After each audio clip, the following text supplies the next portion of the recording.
Muito bem, nós vamos meditar hoje na palavra de Deus.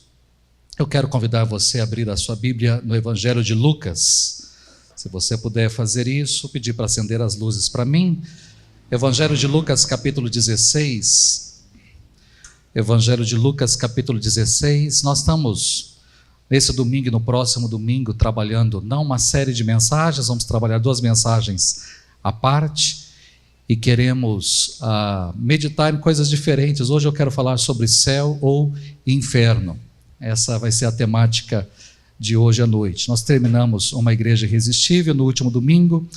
Depois, no 3º domingo de novembro, eu começo uma série sobre Jó, que vão ser 5 mensagens até o dia 15 de dezembro. Aí nós vamos trabalhar um pouquinho sobre Jó e sobre sofrimento de forma mais específica.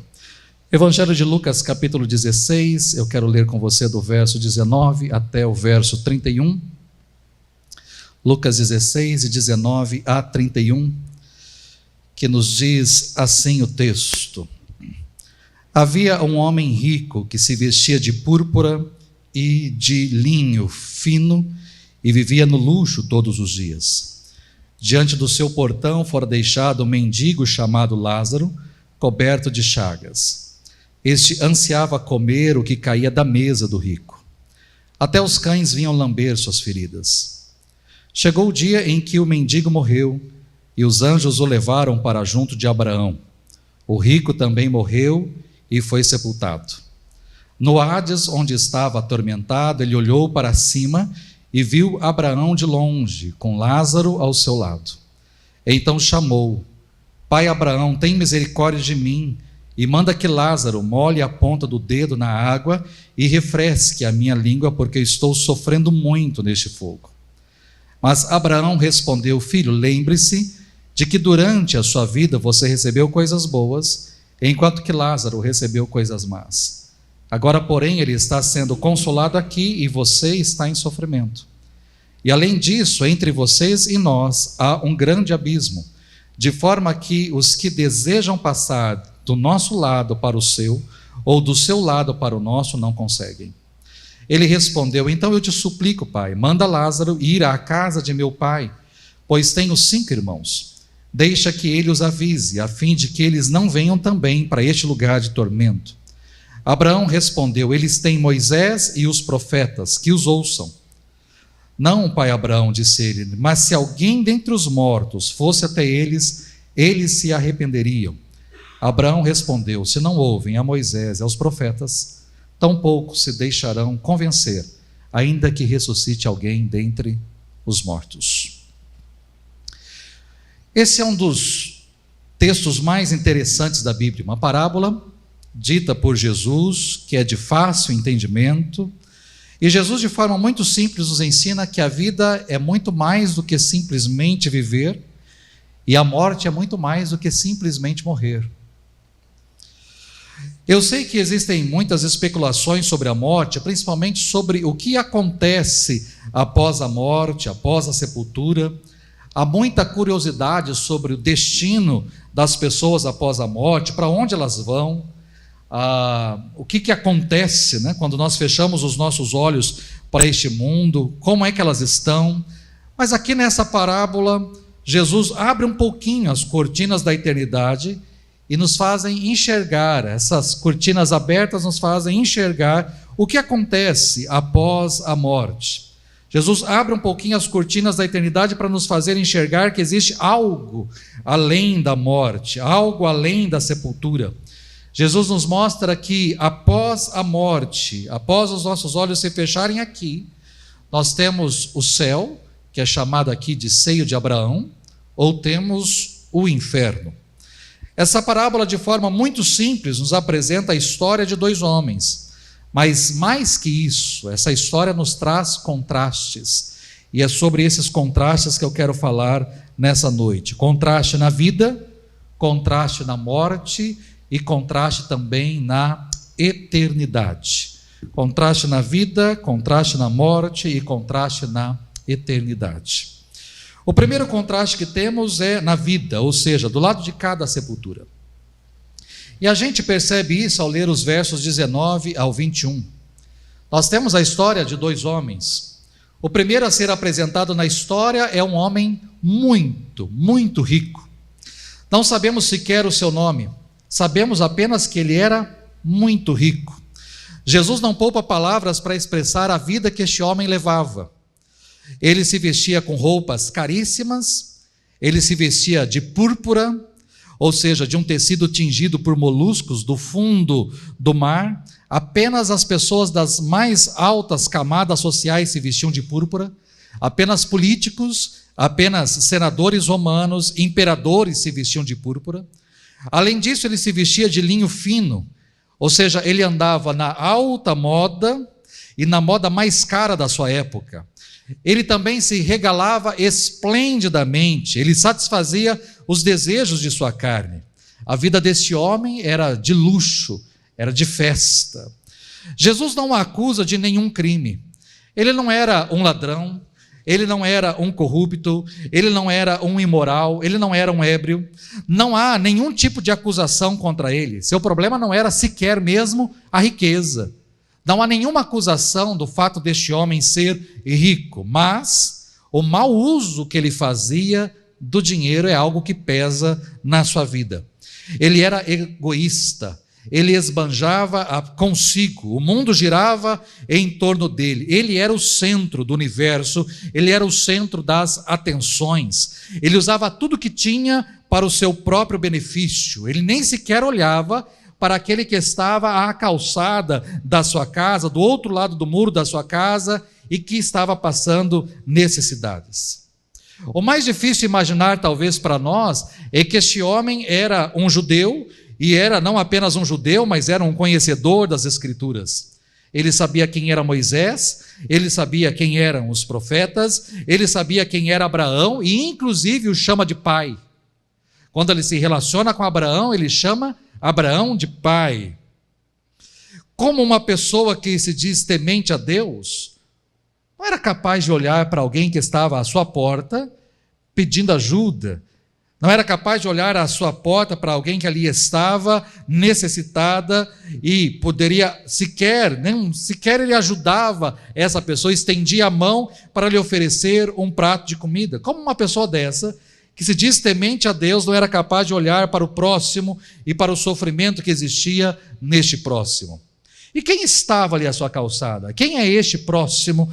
O texto nos apresenta o segundo personagem. Seu nome é Lázaro. E Lázaro é descrito como uma pessoa pobre, como uma pessoa que é mendiga, pobre, completamente pobre. Lázaro é descrito como um mendigo, uma pessoa faminta, que olhava pela janela do rico e ele queria se alimentar das migalhas que caíam da mesa do rico. Ele não queria entrar na casa do rico, ele não queria assentar à mesa daquele homem rico, não, ele queria apenas comer as migalhas que caíam da sua mesa. Se ele pudesse ao menos se satisfazer com essas migalhas. Esse é o Lázaro. Lázaro estava coberto de feridas, coberto de lepras do alto da sua cabeça à planta dos seus pés. Os cães vinham lamber-lhe as feridas e lhe fazer companhia. O cenário pintado aqui por Jesus é um cenário fétido, é nojento, é deprimente, nauseante, é de embrulhar o estômago, mas essa é a realidade que Jesus apresenta. Nós temos então um contraste aqui em vida, um grande contraste em vida. Um rico e um pobre. O rico nem sequer sabemos o nome. O pobre era chamado de Lázaro. Um esbanja o que tem e se deleita com aquilo que o dinheiro lhe pode oferecer. O outro apenas tenta se alimentar de migalhas e sobreviver à porta daquele que era rico. Mas o texto não apresenta apenas um contraste na vida, existe também um contraste na morte. Porque o verso 22 apresenta a morte de ambos. E é interessante que ambos morrem repentinamente. No verso 22, ambos morrem repentinamente. O primeiro a morrer é o mendigo. E quando ele morreu, Jesus não fala sobre velório. Não há menção no texto sobre velório. Não há menção no texto sobre cerimônia, nenhum sepultamento. Não há essa expressão sepultamento. Será que aquele pobre mendigo, aquele indigente foi sepultado? Essa é uma pergunta que a gente faz diante desse texto. Será que ele ao menos foi sepultado? Será que os próprios cães não foram seus agentes funerários, comendo o resto da sua carne e roendo os seus ossos? Porque não fala de sepultamento. Jesus apenas nos diz que aquele pobre mendigo morreu e os anjos o levaram para junto de Abraão. Seu corpo pode ter ficado insepulto aqui na terra, mas a sua alma teve um cortejo celestial. A sua alma foi levada aos céus por anjos. Ele foi levado aos céus, e aí eu preciso dizer, não porque era pobre. Ele foi levado aos céus não porque era mendigo. Ele não foi levado aos céus porque ele era leproso, não. Ele não foi levado aos céus porque era doente. Ele não foi levado aos céus porque era amigo dos animais. Mas ele foi levado ao céu por causa da sua fé. E como é que eu sei que ele foi levado ao céu por causa da sua fé? Porque dentre todas as parábolas que Jesus contou em sua vida aqui na terra, dentre todas elas, apenas nesta parábola o personagem tem nome. Em nenhuma outra parábola há nome. Mas nessa parábola Jesus faz questão de dizer o nome deste pobre mendigo. E o seu nome é Lázaro. E Lázaro significa Deus é o meu auxílio. Deus é o meu auxílio. O nome Lázaro indica a sua fé, indica onde estava a sua confiança. Nós cantamos isso, em nada ponho a minha fé, senão na graça de Jesus. Onde esse homem colocava a sua fé? Onde esse homem colocava a sua confiança? Ele colocava a sua confiança em Deus. A despeito das tragédias que lhe tinham acometido, Lázaro tinha uma esperança, Lázaro tinha uma confiança, ele confiava em Deus, Deus era o seu auxílio. E Jesus quis nos mostrar aqui que a salvação não depende da roupa que vestimos, a salvação não depende da casa em que moramos, a salvação não depende do cardápio que experimentamos, das pessoas que nos cercam, a salvação depende de quem nós confiamos. Onde está a nossa confiança? E Lázaro tinha, a não ser Deus, como sua confiança, enquanto o rico tinha tudo e esbanjava tudo, menos Deus. Esse daqui tinha a sua esperança e a sua confiança apenas no Senhor. Ele era a sua salvação. Por isso o rico, como que num ato subsequente, também morre. Este sim é sepultado. Com ele, existe essa expressão, ele é sepultado. O rico teve um magnífico funeral, cheio de pompas, cheio de coroas de flores, cheio de homenagens, de honrarias, cheio de discursos inflamados, de aplausos. O rico foi sepultado na melhor urna funerária, com a melhor vestimenta, no melhor cemitério, no jazigo mais caro. E aqui nós temos um grande contraste na morte de ambos. Afinal, um era rico, enquanto o outro era um pobre mendigo, sem eira nem beira, abandonado por tudo e por todos, tendo como companhia apenas cachorros vira-latas. Mas até aqui essa história me mostra apenas um lado, aquilo que os olhos podem ver. E aqui é interessante, né? Os nossos olhos não contemplam tudo. E quando eu olho para essa história, eu percebo isso de forma muito clara. Nós temos uma pessoa que se veste com as melhores roupas, que mora na melhor casa, que come do melhor cardápio, que possui os melhores anéis em seus dedos, que tem uma excelente posição social diante da sociedade, mas a gente não pode medir a vida de uma pessoa pelo local em que ela mora, pela comida que come, pelo carro que anda, pela roupa que veste. Nós não podemos medir uma pessoa assim.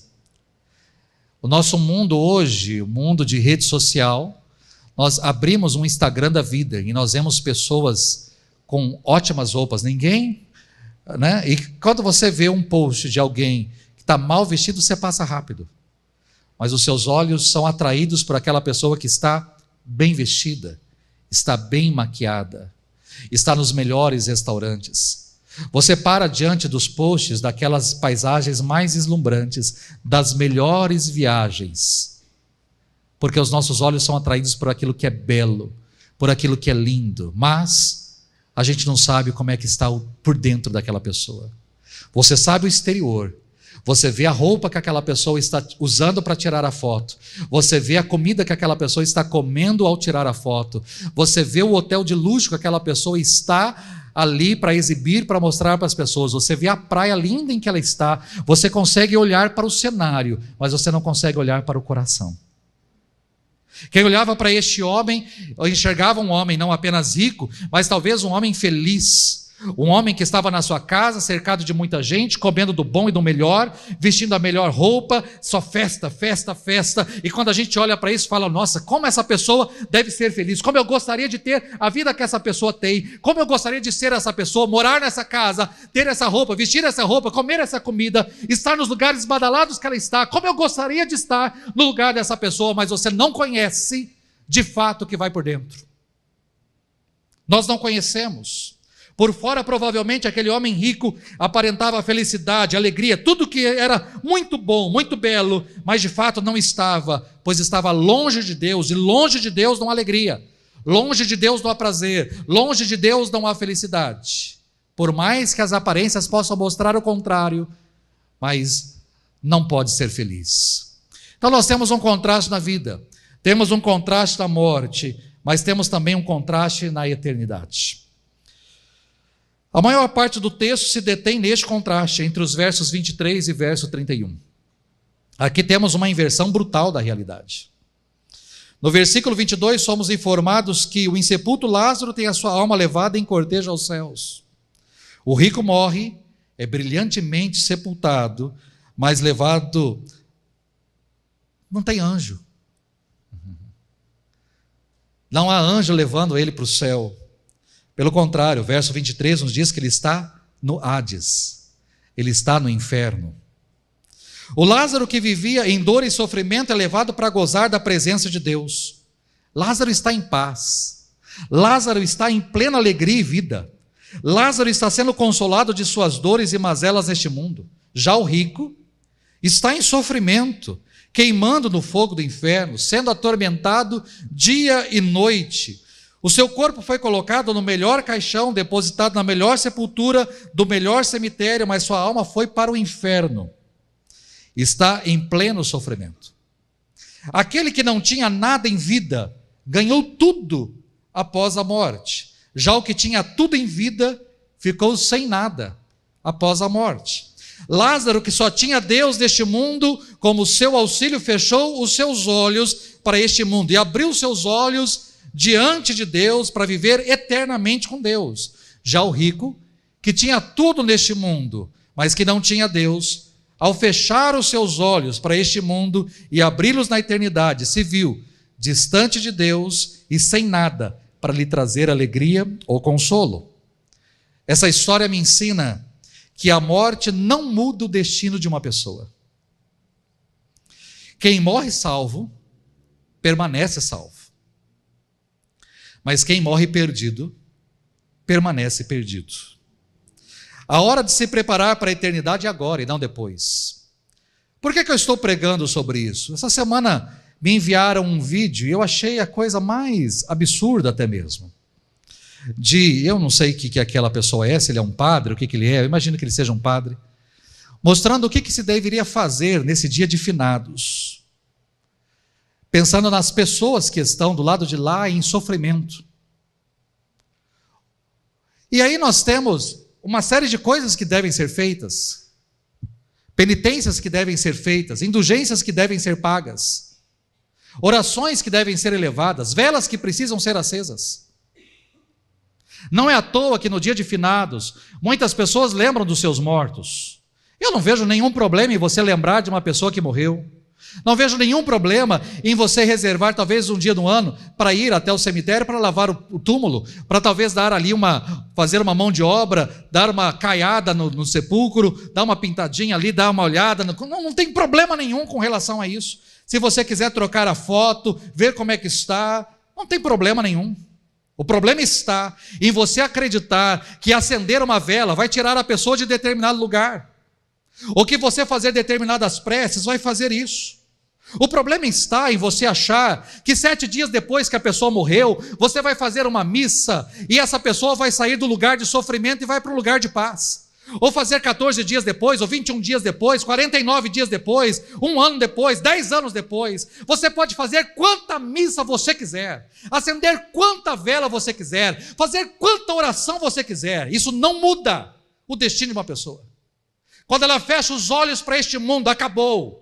Não muda o destino. Quem morreu em Cristo abre os seus olhos diante do Senhor e vai viver eternamente com o Senhor. Mas quem não andou pelo caminho, não recebeu a Cristo, não recebeu a verdade, vai fechar os olhos para este mundo. E não há vela que mude o destino.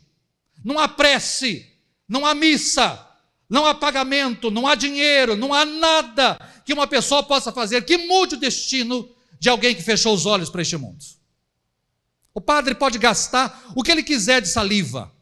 Não há base bíblica, não há base, não há entendimento da palavra de Deus. A pessoa que me mandou o vídeo falou: pastor, eu fico abismada com isso, porque da onde que tirou tanta asneira? Eu respondi para ela, eu falei, eu não sei como é que pode ser tão asno e ter tanta asneira e falar tanta asneira. Eu não sei da onde tira isso, da onde que a igreja católica tirou tanta asneira. Eu não entendo, simplesmente não entendo. Talvez, como vivem de uma forma tão dissoluta neste mundo, tão errada neste mundo, e que às vezes a gente não pode fechar os olhos, porque a pessoa era podre, a pessoa era horrível, mas quando morre a pessoa fica boazinha, todo mundo chora, ai que pena, ó coitadinho, e aí eu tenho que acender vela, tem que ter alguma forma de salvar aquele que não tem salvação, aquele que não se encontrou com Jesus, aquele que viveu uma vida podre e torta. Eu preciso fazer alguma coisa,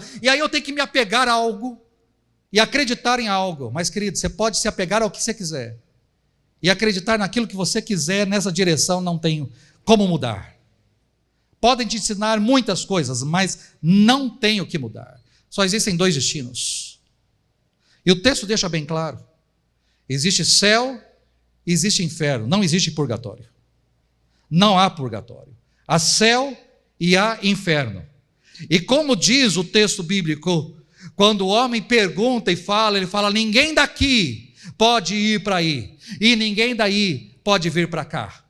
Quem está aqui no céu não vai ao inferno, e quem está no inferno não vem para o céu. Há um abismo muito grande entre nós. Não tem como alguém daqui ir para aí, e não tem como alguém que está aí vir para cá. Ou seja, não há mudança, não há forma de mudar o destino. O que tem que ser feito, tem que ser feito aqui e em vida, porque depois não tem o que fazer. Não tem.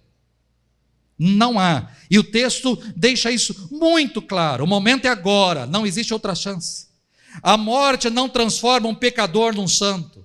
As pessoas que não são convertidas, que vivem longe de Deus, que negam a existência de Deus, descobrirão o valor da alma, mas vão descobrir o valor da alma tarde demais.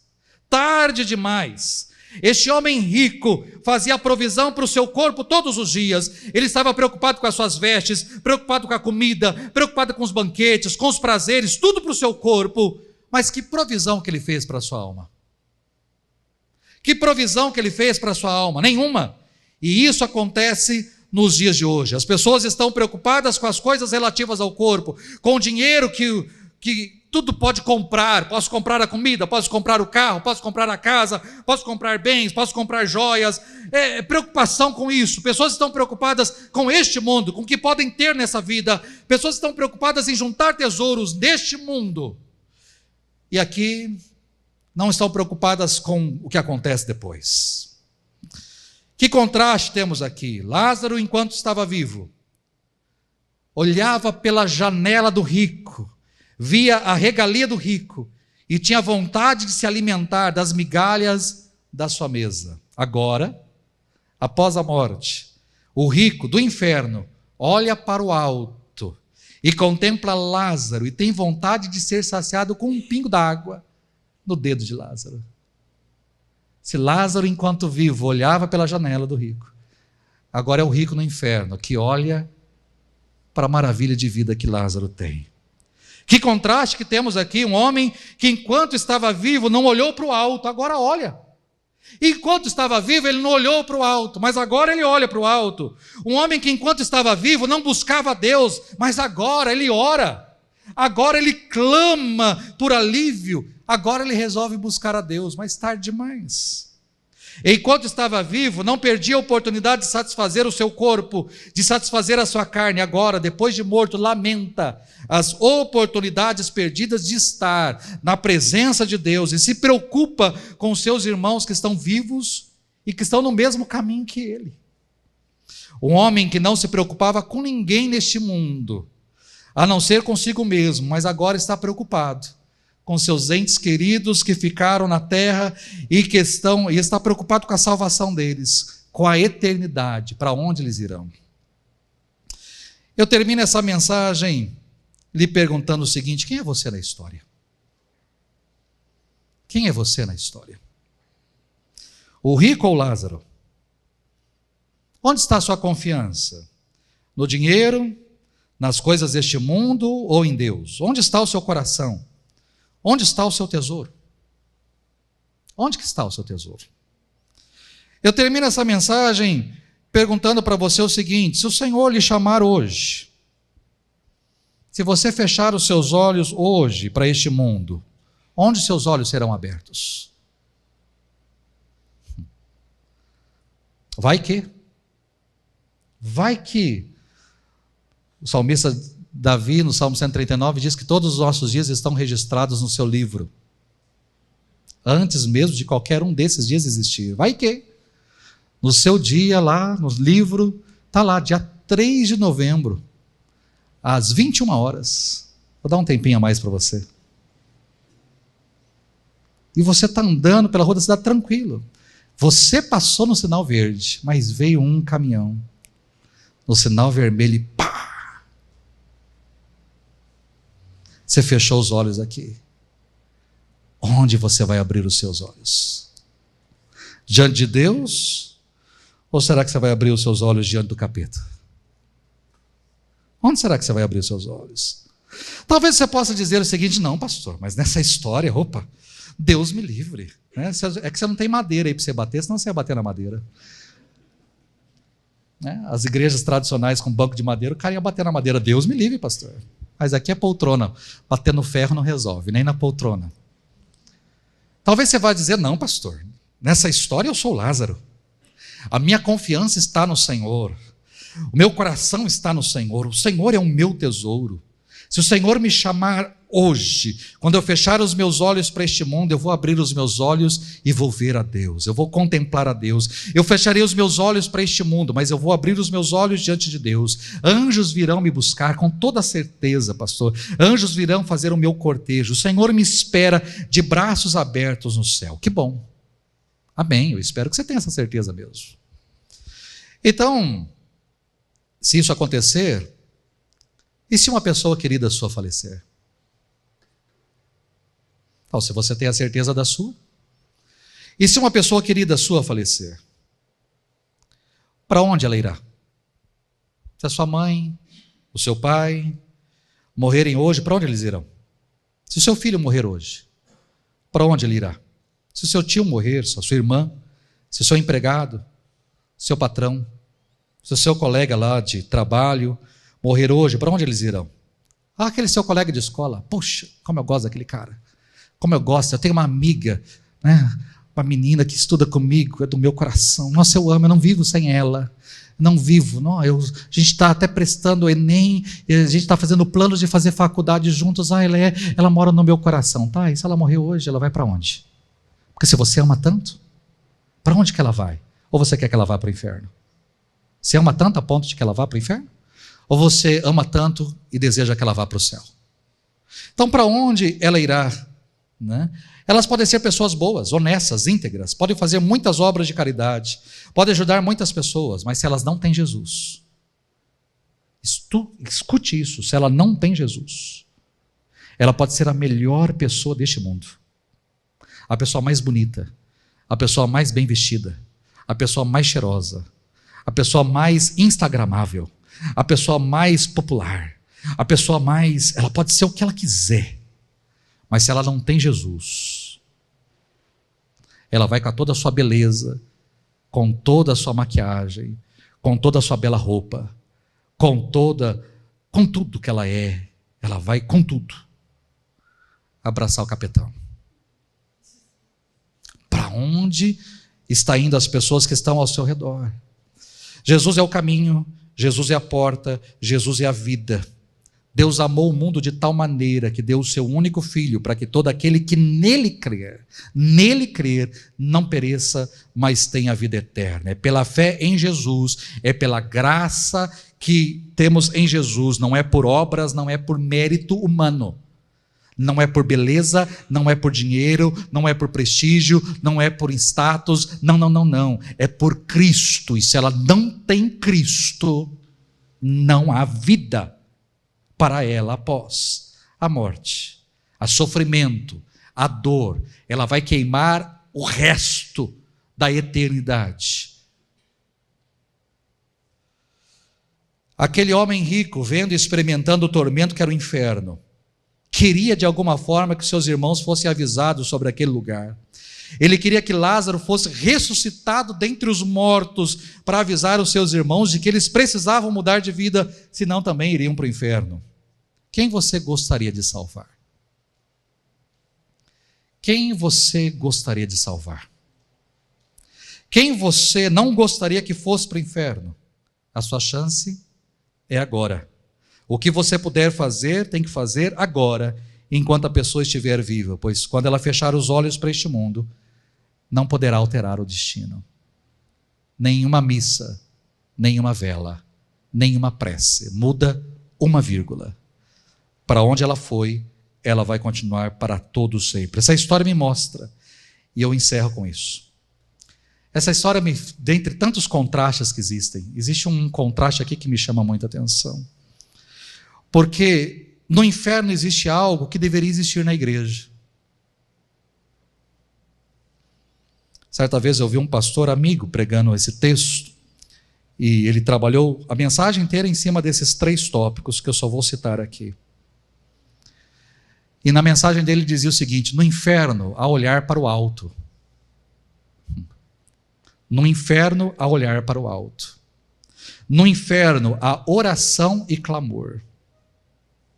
No inferno há preocupação com os perdidos. Que interessante, né? E esse pastor Nivaldo Góes, falando sobre esse texto, ele diz o seguinte, ele termina a mensagem perguntando: será que a gente não deveria copiar um pouquinho as atitudes que existem no inferno? Será que não é hora da igreja também olhar para o alto? Será que não é hora da igreja também clamar ao Senhor e se preocupar mais com os perdidos deste mundo, com as pessoas que nós amamos e que caminham largamente para o inferno? Será que não é hora da gente fazer isso? Essa mensagem não é apenas para que você pense um pouquinho na sua vida, mas essa mensagem é para que você olhe para o alto enquanto aqui está. Clame, ore e clame ao Senhor por aqueles que ainda estão perdidos. E para que você se preocupe com eles, independente de quem seja. Somente Jesus pode trazer salvação para cada um de nós. E somente Jesus pode trazer salvação para as pessoas que estão perdidas neste mundo. Então o meu convite para você é: olhe para o alto, clame ao Senhor e vá na direção das pessoas para que elas sejam salvas. Essa é a responsabilidade minha e sua, em nome de Jesus. Feche os seus olhos, curve a sua cabeça.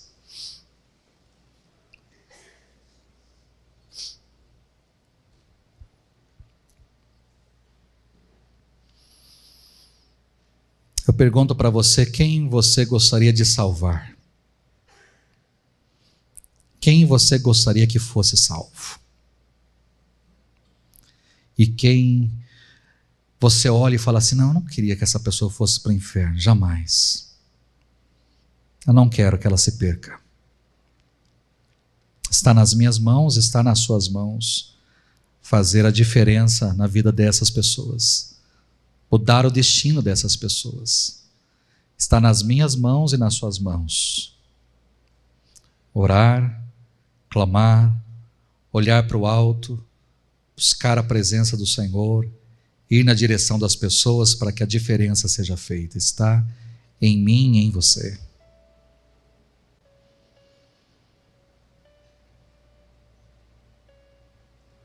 Essa mensagem é para chacoalhar a cada um de nós.